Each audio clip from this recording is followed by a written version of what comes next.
হিমমিত্রের কথা শুনেছ, কিন্তু হিমমিত্র কি, কিভাবে তৈরি হয়, আজকে আমি সেটাই দেখাবো। দেখো, একটা বরফের টুকরো আছে, বরফের টুকরোটা ক্রমাগত গলে যাচ্ছে। এই বরফের সাথে যদি লবণ মেশানো হয় তাহলে বরফের উষ্ণতা -23°C চলে আসে, ফলে বরফটা অনেকক্ষণ বরফ থেকে যায়। আর এই হিমমিত্রকে কাজে লাগিয়ে মাছ মাংসকে টাটকা রাখা হয়।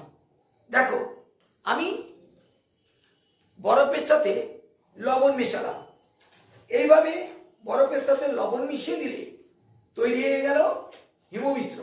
তবে হ্যাঁ, তোমাকে 3 ভাগ বরফের সাথে 1 ভাগ লবণ মেশাতে হবে, তাহলে টেম্পারেচারটা -23° হয়ে যাবে, সেন্টিগ্রেড হয়ে যাবে। আর ওই হিমমিশ্র কাজে লাগিয়ে তুমি বাংলাদেশের থেকে পদ্মা ইলিশ সহজেই আমাদের কলকাতায় নিয়ে চলে আসতে পারবে। ভিডিওটা ভালো লাগলে অবশ্যই লাইক ও শেয়ার করো।